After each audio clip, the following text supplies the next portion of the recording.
Hello and welcome to In the Dirt from the Gravel Ride podcast. I'm your host, Craig Dalton. I'm going to be joined shortly by my co-host, Randall Jacobs. It's been a while since we've been able to catch up on the microphone as we've both been traveling and doing our own things. I've been super busy this last quarter, so it was great to catch up with my buddy Randall and just dig into what we've both been up to. Before we jump in, I need to thank this week's sponsor, the Hammerhead and the Hammerhead Karoo 2 computer. Hammerhead's been a sponsor throughout the year, so I very much appreciate their support. I can't recall if I've ever mentioned this on the show, but in my early 20s, I worked for a bicycle computer company called Avocet. And at the time, Avocet introduced a product called the Vertex, which provided for the first time an elevation tracking device for a bicycle. It was quite game-changing, particularly at that time in the world of mountain biking, because it was so difficult to compare one ride to the other.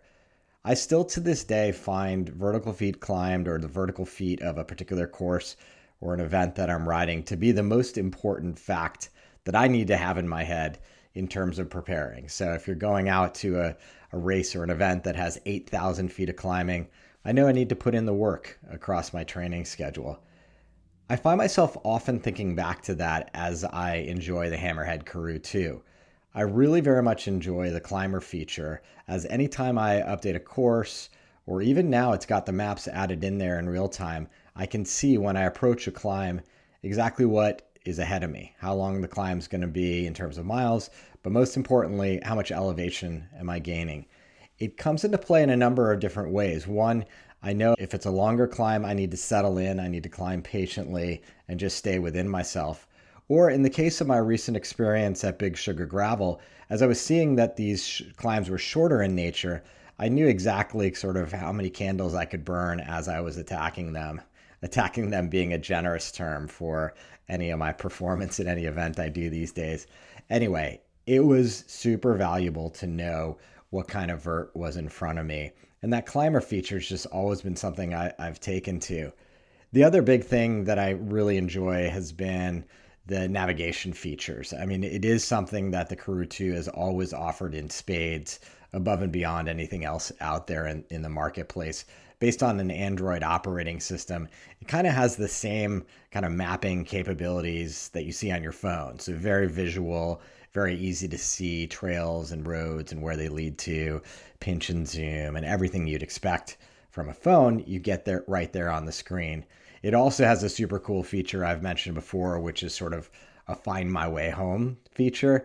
Whereas if you're kind of mucking around and a little bit lost, you can just kind of press this button, return to start, and it's going to navigate you directly to your home or the place where you started the ride. The other thing I just saw pushed to me in the latest software update was a choice of preferred terrain. So now layering on top, oh, hey, I want to ride home on gravel versus pavement is going to give you different results. So I thought that was super cool. And it's another feature that I've always loved from the team at Hammerhead is just the idea that you have software updates. Every 2 weeks, I feel like I'm getting something pushed to the device that's adding a new feature. And I get an email describing it. And some of them, background improvements or something that's maybe only applicable if you have a power meter. But other ones, super applicable, like this choice of terrain. I always like to be able to tell my computer that if you're routing me somewhere, take me on the dirt, because that's what I'm all about. So anyway, as we approach this holiday season, if you're looking for a new cycling GPS computer, I highly recommend checking out Hammerhead. They're at hammerhead.io. For Gravel Ride podcast listeners, they're throwing in a free heart rate monitor strap. So just make sure to put it in your cart and add the code THEGRAVELRIDE to any of your Hammerhead purchases for that Karoo 2 computer. With that business behind us, let's jump right into my conversation with Randall. Randall, good to see you, my friend. Good to see you, Craig. It's been a bit. We've both been traveling. How you been? Yeah, I've been okay. Life continues to throw on challenges in front of me and haven't been on the bike as much as I'd like, but happy to be here. Happy to be chatting bikes for a few minutes. Yeah. I've been very much looking forward to it. You were in Girona for a bit, and I think you were in Bentonville, Arkansas before that. Yeah, exactly. I feel like I stacked all my trips into one period of time which turned out to be more stressful than I would have liked from a family dynamic perspective. It seemed like I was gone all the time. And I think in the weeks preceding my Bentonville trip, there was like a local group ride that I had to like wanted to prioritize and kind of block off some time away from the family then. And then in between Bentonville and Girona, there was a couple things that seemed like it was all about Craig when I, Mm. obviously I want to be a, equal participant in my family life as my wife.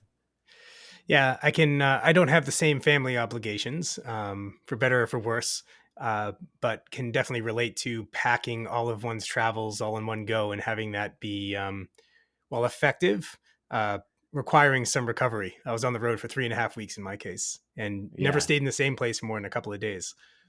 that's a lot. And I want to hear Yeah, about the trip because I kept seeing it pop up in the ridership, like where you were and shouting out locals and, bringing people together. So it sounds like it was an exciting trip and I'm super excited to talk about it with you.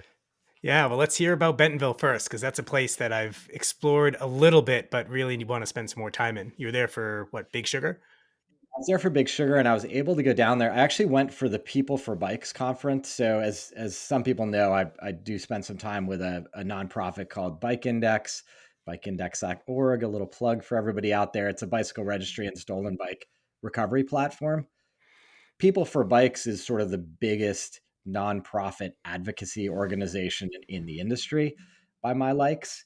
And they put together a conference called Shift and another one in the spring.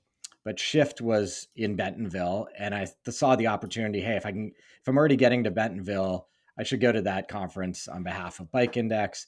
And it was super fruitful and interesting.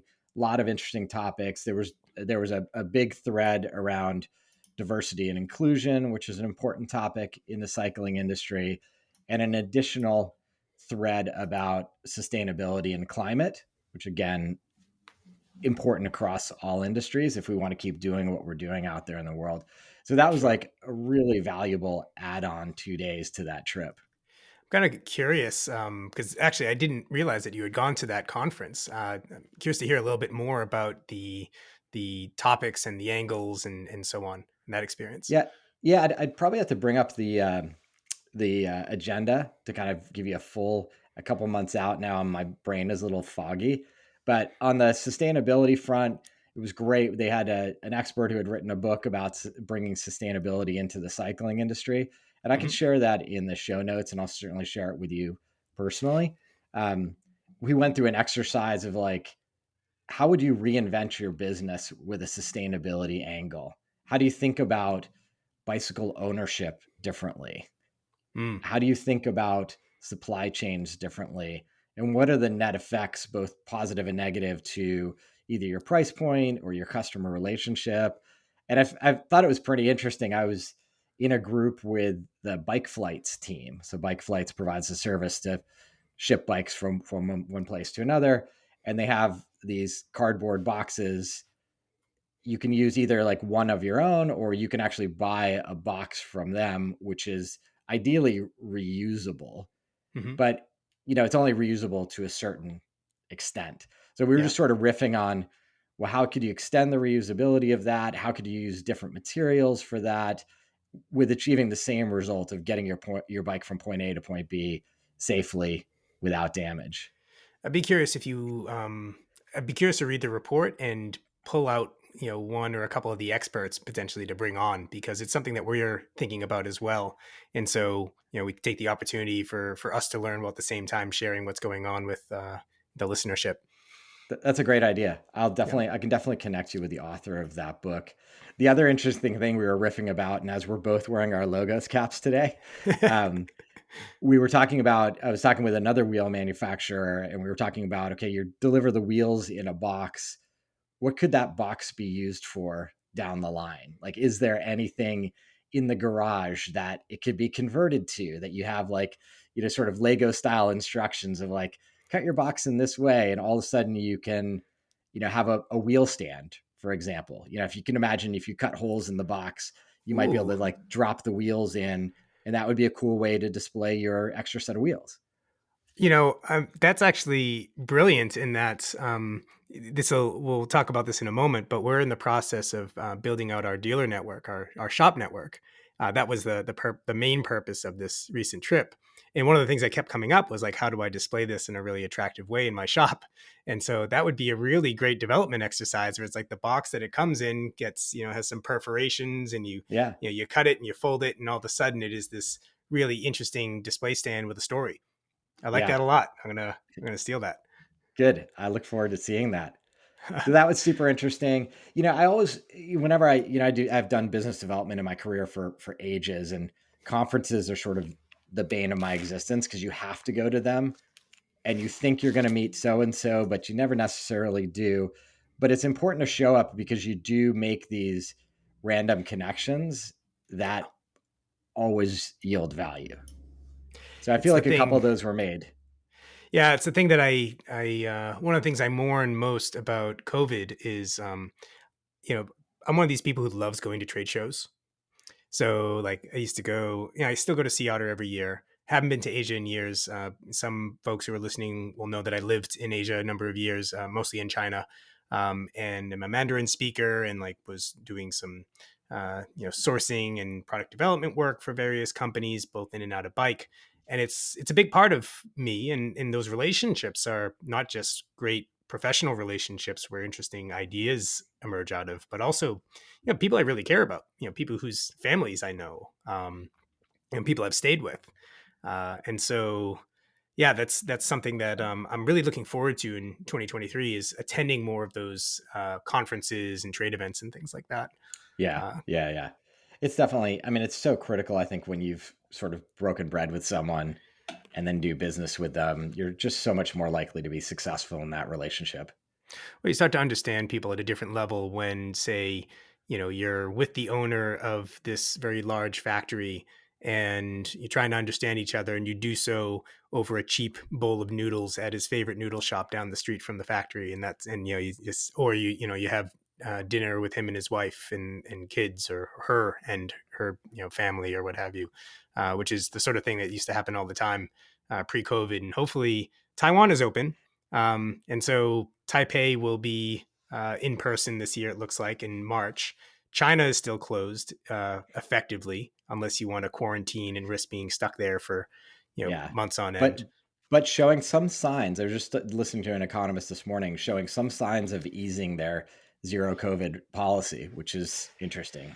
It's interesting, and there's a whole. If we want to get into geopolitics and so on, there's a whole conversation we could have there about how that might go. They have a huge unvaccinated elderly population, so that's a huge concern, and they've largely rejected, more effective Western developed vaccines Yeah. in Yeah, favor that's of the thing. less effective homegrown ones, and they haven't deployed them, and so yeah, and there's reasons for that. That is again a whole conversation on Yeah. geopolitics we don't need to Yeah. dive into. Um, Indeed. The but final in thing due I'll time. mention about people for bikes is that they did reveal some statistics around sort of the bike industry and some of the things we already knew about the sort of ebb and flow of supply chain constraints, and how early on in the pandemic there was a lot of people flooding to cycling. Then some of the supply chain finally caught up, and then there became a little bit of a glut of bicycles in some categories out there in the market. Then now combined with a softening of demand, the sort of supply and demand curves look really funny over the years, and they're sort of very Mm. insynchronous, out of synchronicity, and I think will continue to be that way because now with an impending recession potentially, it's going to be interesting to see where supply meets demand in this coming period.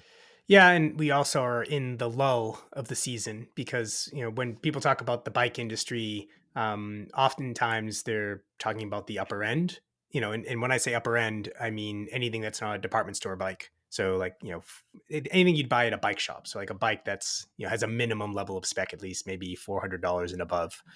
Yeah, Um, and there's a cycle for that, and most of those that level of bike is in the northern hemisphere. And so as the winter approaches, like demand always goes down anyways. So the question is, what will it look like in April yeah. when, the next season is kicking in? Yeah, yeah, exactly. So super fascinating stuff. And you And then mentioned on, about diversity as well. yeah, I mean, Being I, you and I were talking offline, like how difficult it is to find, say, women who work in the industry to interview for the podcast at times. I was saying like it's easy to find women athletes, which is Mhm, great to see, but often I think it's just been such a male dominated industry.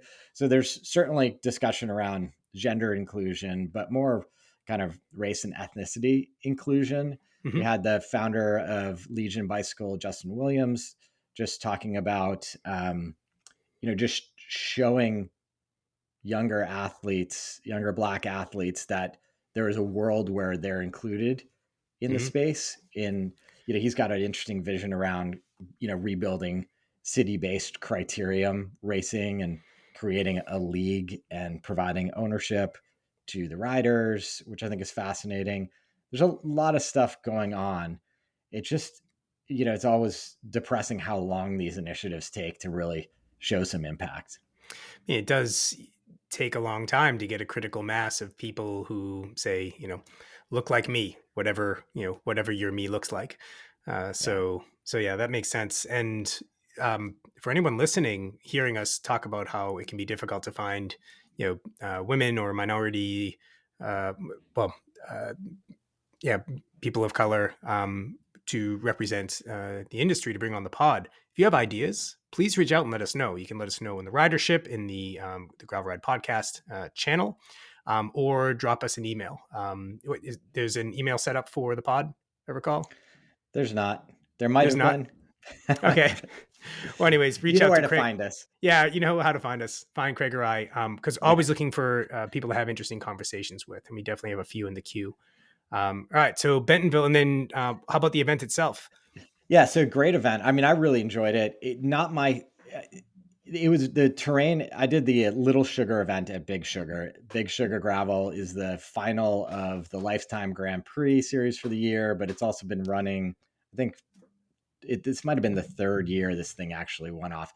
Anyway, Bentonville, great community, embraces cycling in a big way. Very kind of undulating, so a lot of short, punchy climbs, which isn't necessarily what I'm trained for, if you can call what I am trained for anything. But the terrain was, I mean, it was loose and rocky. I had my RockShox equipped titanium bike with 700 by 45s on it.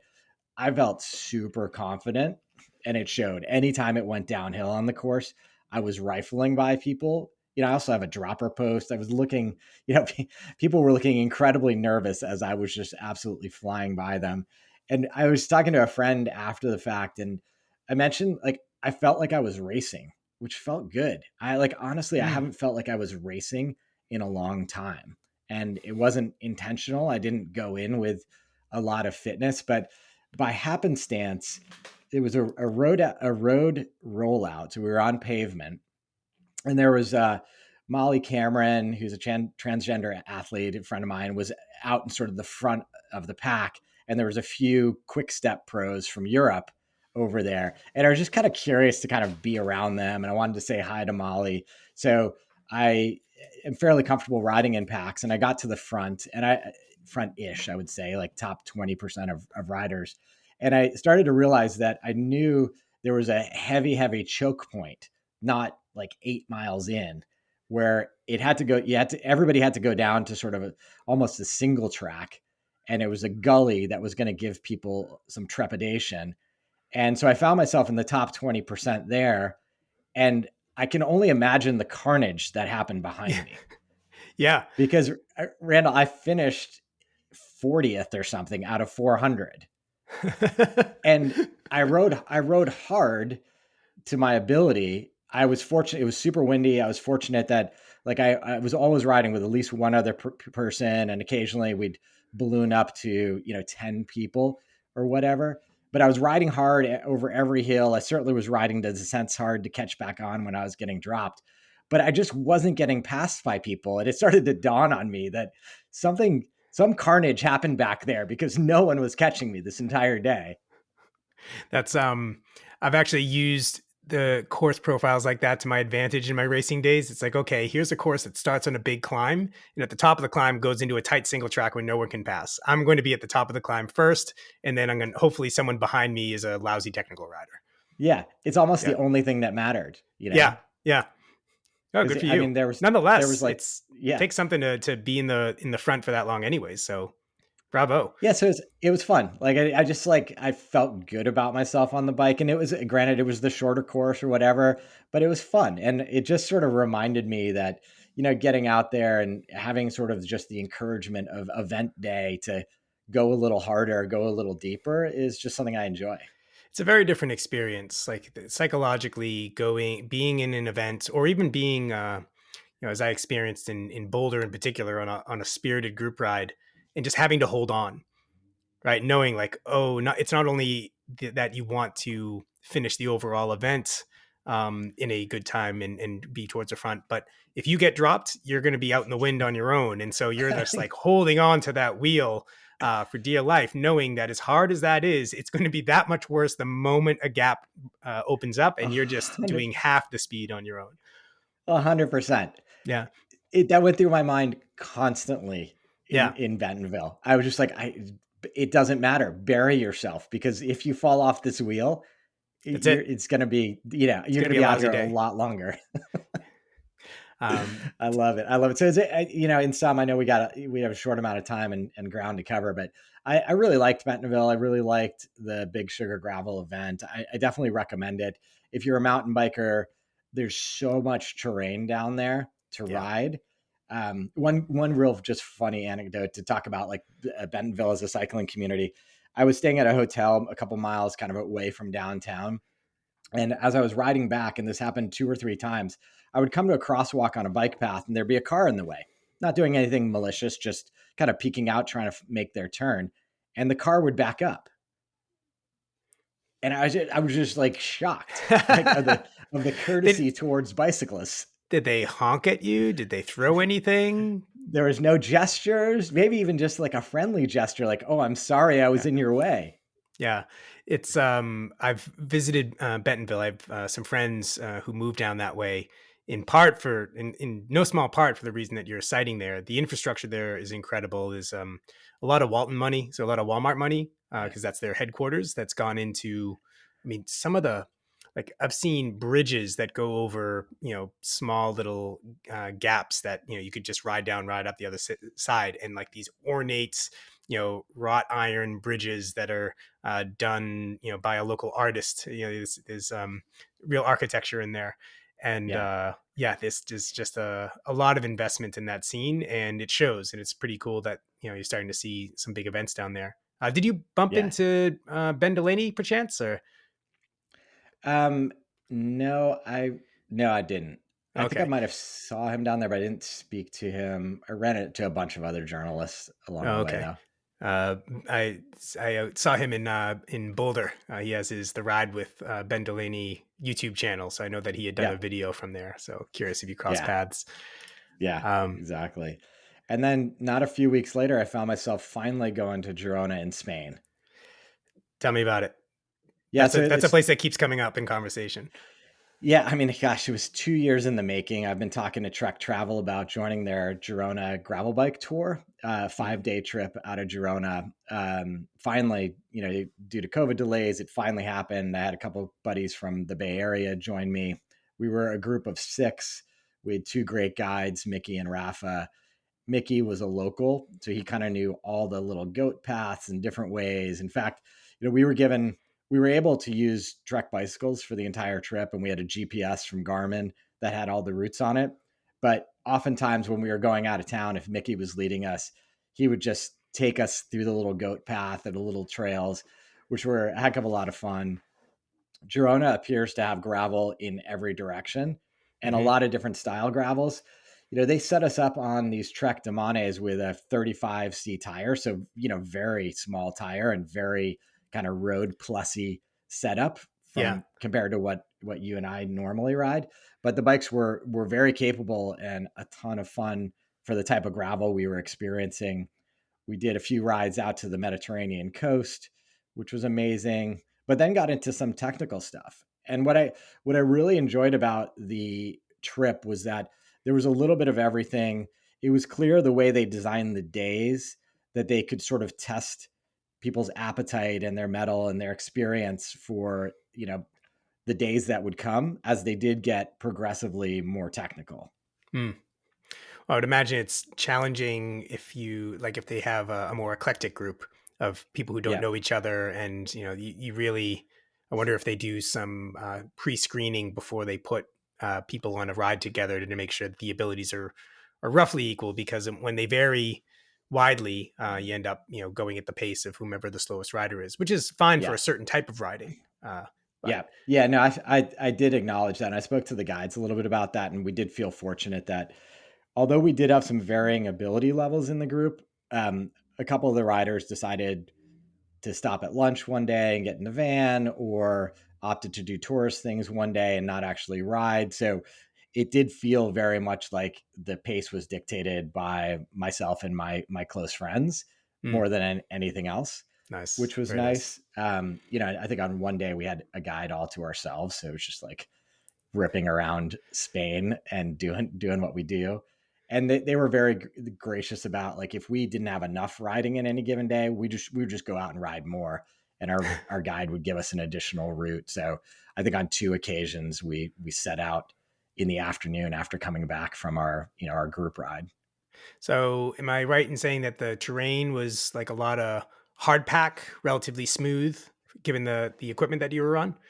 Yeah, so yes, in that there's a lot of kind of rails to trails activity, like long stretches of former rail lines that are now just basically smooth bike paths that just Hmm. go for miles and miles. But then some fairly chunky gravel climbs, and some fairly technical loose descents. Honestly, like I felt like it was maybe a bit more challenging than I would have thought would have been designed, but they Okay. always had outs for people. I Uh think, huh. if you didn't want to do a certain section or feeling a little bit too beat up. So I was pleasantly surprised. I think I did an episode about it, just kind of with my contemporaneous thoughts that I recorded while in Girona. And on I think it was day 3 or 4, like it was very similar to riding Tam. Like we were on some steep descents. Hmm. I was wishing for my dropper post because it was getting a little bit loose. Granted, like with the 35C tires, maybe if I was on my bigger tire bike, it would have been like I would have experienced it differently. But Yeah. still, like I felt reasonably challenged and satisfied with it. Sounds outstanding. And Yeah. I think it was you who sent me the picture of you and Russ from Pathless Pedaled. Yes. So how random is this? So I'm out. We're sort of halfway through, I think, day 4. We had just done a climb that is apparently is George Hincapie's favorite climb on the road after traversing to it on the dirt. And then we did this big dirt road climb. And I was feeling spicy, and I wanted to I jokingly said to my friend, if Rafa, our guide's responsibility is to stay with the lead rider, I'm gonna make it really hard for him today. And I was just on a day, like I was feeling strong. And so I attacked on the climb, but I just felt good, and was pushing the pace. And I decided, since I had the GPS, I was just going to keep going. So I'm like 45 minutes to the top of this climb, and I see a couple riding by me. And, Russ often rides in flannel. He's got Hmm. Fishing shirts. yeah, and Yeah. he's got that bike bag a certain way. Like he's got a visual aesthetic to Hmm. him that if you've seen him ride, you kind of recognize him. And I was like, God, I know that guy. But he went by, and I'm like, well, I'm pretty sure that was Russ at Pathless Pedaled, but I wasn't able to connect with him. And then the next was it the next day? I pass him in the town of Girona when we're both riding in different directions, and I yell, "Pathless pedaled!" And I sort of see him acknowledge, but like we cannot stop. Like we're just not in a position to. And so I'm like, I've confirmed it's him. And then later on that afternoon, I actually run into him and Laura, and was able to chat and grab a picture with him. And they've been over there a month as Girona as a base camp. Yeah. Oh, so cool. Yeah, I got an email from him one day just with a picture of him at Tata Bikes, which is Okay. a really cool shop in Girona. They're built in. Did you visit their shop, their facility? I I haven't didn't been in visit yet. that shop. It's No. built in out of an old building, so it's like this beautiful stone building right in the heart of things. And they happen to have a fleet of our bikes for rentals, and so Russ had a Oh, picture of sweet. himself with our bikes at Tata, which I thought was pretty sweet. Um, I love it. and I love yeah, it. Yeah, such a great cycling community. When we visited the new Castelli community store there, mm, and we happened upon them when they were bringing together a night ride, and we were all kicking ourselves for not having lights because it looked like it was going to be a heck of a lot of fun. There's probably like 30 riders there, and I have a snippet on the last episode with my conversation with Oscar, who's the manager there, and really cool, and lots of different local brands there, and it's just it's fun to like go to a restaurant and them have bike hooks for you, yeah, and those little yeah, details that happen when you're in a cycling first community. yeah. That sounds outstanding. Really need to make it out there before too long. Yeah, highly recommend Girona. Hopefully I can get back at some point, but I know we're pressed If for time, and I definitely want to hear about your trip.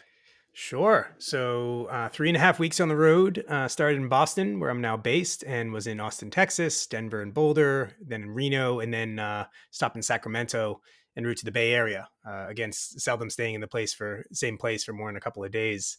Um, and it was a mix of visiting bike shops. So we're in the process of building a network of shops for Logos and eventually for Thesis, which, by the way, anyone who's interested in our wheels who wants to buy them from a local shop, drop us a note and with your local shop and the wheels you want, and we'll reach out and we'll get that taken care of for you. So Awesome. really focusing on collaboration with these shops that are so critical to supporting the ride experience. And just And for then I know we've talked about the wheel set on the wheel sets yeah, on the podcast before, but just for as a refresher, what sizes and styles do you have available? so 650, 700, 29. Okay. And we'll be introducing some more in each of those sizes coming up. And then we have various end cap solutions, free hubs, and so on for people who have different drivetrains.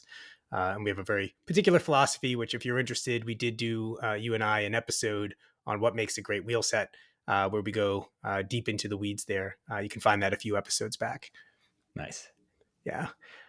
So that was wonderful. Just like getting to, one, get a sense of the landscape once again, and two, really sitting down with small business owners and understanding, like, what's their experience, how did they get into this, what is the nature of their business, and seeing all the different ways in which people serve their particular part of the cycling community, and How did understanding the you economics and so on. how did you decide where you were going and what shops to visit? Was it led by the shops you wanted to visit or the locations you wanted to have a presence? A mix of both. So Austin was somewhat opportunistic. I had a couple of friends who just had their second kiddo, and so I wanted to play with the toddler and hold the newborn while they were both on leave, and then visited a co-founder on another project while there, and then was in Denver and Boulder. That was again, I got a bunch of friends in that area. I haven't been there since the pandemics, or at least haven't spent a good amount of time there since the pandemic. Um, and Were a lot you of the cycling media is centered in Boulder. So meeting with Yeah, a bunch of industry people and journalists. nice. Yeah. Were you were you driving the Prius? No, I flew this time. I'm Okay. I don't really care. I've done the cross country drive 8 times now. Between my racing days and then when I was, moving out to the West Coast and when I moved back this way. And yeah, I could see doing it again at some point, maybe, with a partner some years down the road when you could do van life for a few months. But Yeah. yeah, um, Were rented you cars where needed. were you traveling with three wheel sets? Just the one. I had the 650s with a byway semi slick in the rear and a Venture file tread up front. And that was my Yeah. everything wheel set, which worked out well. Though I'll say that in the Denver Boulder area, um, the so I joined several group rides out there. People are fast. People are Yeah, all year super round. fast, and the terrain that the group rides are on is generally pretty tame. So mix of road, hard packed dirt roads. Even the single track is not overly technical. I did hit a little bit of a technical single track with actually Ben Delaney, who I just mentioned. Him and I rode together while I was out there. But yeah, I was definitely was riding with some people on full on road bikes, and could have used that little bit of extra edge. Yeah. As it was, I did the A rides because I have the pride of a former racer, I suppose, but was definitely just holding on for dear life a good chunk of the time. Right. Nice. Yeah. That's fun. So you brought your bike along with you as Yeah. well? Yeah. So Yeah. brought the bike Nice. along, group rides, visiting with friends, rolling into shops, talking with shop team members and owners, and so on. Some really cool shops that I got to visit in that area. And then Reno was visiting friends. Again, a few shops out that way, but in terms of activities, trail running and so on in the mountains outside of there, and did some hiking in Tahoe, which is stunning at all times of year, but I had never been in winter. There was already quite a bit of snow that we were hiking on in spikes. And then the Bay Area, I was all over the Bay. Yeah, I was Uh, so bummed to miss that, you being out here. That sucked. yeah, well, I'll be out this way. I'll be out your way again before too long. At the latest, Sea Otter, and Yeah. probably the highlight of that trip was put on like just put out there a Ridership SF ride meetup, and probably had 25 or so people show up, and it was Nice. great. A lot of people who I haven't met before, a few friends, a few people I've known for a while, Yeah. and then some people I've interacted with over email and so on, or seen in the ridership, and everyone was stoked to be there, and it was really neat to see. We did the headlands and then out to Tennessee Valley, so revisiting these areas that I used to ride twice a week. When I was developing the OB1, those were the uh, the uh, the test loop, and Yeah. then just when everyone was out for pizza afterwards, just seeing people really connecting and exchanging numbers and taking photos and all that, and it was just such a great vibe. And I remember when you and I used to do such things, host rides together, and so let's definitely make it a point to do that next time I'm out your way. Yeah. Yeah. Yeah. I feel like, I mean, gosh, I can't believe it's December, and looking back at the lack of group rides I tried to put together this year, because I really do enjoy it. And it's just, like you said, it's not about the riding. It's just about the people. We also we used so we're still kind of playing around with this Mighty Networks tool for like a 2.0 version of the ridership that's not in Slack. And so like organizing the event in there actually made things a lot easier. So when the Okay. time comes, kind of you market it however you want to market it, and then just create the actual event and link to it in the ridership.org. And if anyone else is looking to either organize group rides or manage their clubs, we have a couple of clubs that are managing their teams within the ridership.org.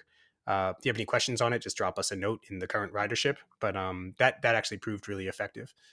Were you able to do like messaging to the people who had registered for the ride? You can do messaging. People who are registered can also put in comments and so on. Okay. And for coordination, you can, if you send an update, everyone can get emailed. You can have all the ride details in the invite as well. You see who has signed up, and you can share with people who are outside of the network. Though to RSVP, you just have to create a login. Everything is free. It's really straightforward. So yeah, it was a useful tool. Nice. And I'm glad you're able to go through that. I know, like, we certainly put in many hours in developing that prototype over there, and glad to see you using it and getting that real world kind of experience of like, is this tool beneficial to the community?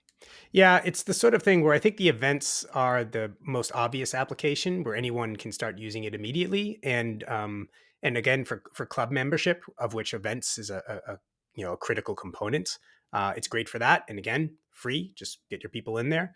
If you're a club manager, then reach out. We'll create a separate space. It's almost like having um, like your own private Facebook. If Facebook didn't have like algorithmic feed and like wasn't extracting all your data and would just leave you the hell Yeah. alone. And without all the advertising and fluff and everything else, it's literally just like your own defined space where you can, coordinate communications amongst your teams and manage events. You could even have your membership in there if you want membership dues and so on. The platform supports that. So it's a really neat platform, and each club can have its own either club, or if you're an event organizer, you can have your own space within the broader ridership. That is, it can be private or public. It's pretty cool. So just got to invest some more time in it now that we've got Logos launched and I have a little bit more bandwidth. Yeah, I know the vision's always been to just create a safe community place for people who love bikes. Yeah. And have it devoid of distractions. Like, you're coming there just to enjoy bikes in the community. Yep. No one's going to advertise to you. No one's going to try to draw you away. It's not meant to be a time sink. I mean, one of our core shared value is that we want people to get outside. We've never looked to kind of create a community to keep people in front of their computers. We want to, if you're in front of your computer, exactly. We want this to be inspirational to get outside. Yeah. It's a vehicle for connection, as with all 100%. Things we try to do. The last thing I'll share is I visited Enduro Bearings, visited their facility. Their facility? Yeah. And it's not their main, they have other manufacturing facilities, but got to tour the warehouse and see the testing that they're doing on their bearings and comparison testing and so on. And it was a really great experience. Was with Matt Harvey, who I had on the pod before. If you haven't heard that episode, a lot of deep nerdery on bearings. And then Rick Sutton, who you've spoken to before as a representative of Handlebar, Coefficient Cycling. I think I'm going to bring on again to talk about his founding of Sea Otter. And he's also with, helping Enduro with marketing, but got to go really, really that much deeper in the weeds on how bearings are designed and the materials and the testing regimens and all this other stuff. And it just made me that much more impressed with their XD15 offering. It's the only bearing that they've tested. And I looked at the tests, and it's a robust protocol. The only bearing they've tested that gets better as you use it. Pretty much every bearing degrades and generally degrades somewhat quickly, and it gets better over time. It's so fascinating when you meet these individuals who are so focused on their specific craft, their specific part of the industry, and you realize like a generalist could never produce a product as good as this person who is obsessed over this thing for their entire career. Well, and even then you could be obsessed your entire career, but in their case, getting access to that alloy, they're buying this in like solid bar stock and machining away like 97-98% of it to make these races out of this XD15 steel, which is the designation of the particular alloy. It's really cool stuff and worth it, frankly. Like I now have an XD15 bottom bracket in my bike, and that'll probably be the last bottom bracket I ever own. It's going to get transferred to other bikes. Yeah. So cool. So cool. Yeah. All right, my friend. Amazing to catch up. I wish we had more time today, but we'll do this again soon. Sounds good. Cheers. Be well. That's going to do it for this week's edition of In the Dirt from the Gravel Ride podcast. I appreciate you spending a little bit of your December with us this year. Big thanks to Hammerhead and the crew too for sponsoring this episode. And be sure to use the code THEGRAVELRIDE for that free heart rate monitor strap when you order your new Karoo 2 computer. If you're interested in connecting with myself or Randall, please join us in the Ridership. That's www.theridership.com. It's a free global cycling community with a lot of great conversations going on every day. If you're interested in supporting the podcast, you can visit buymeacoffee.com/thegravelride.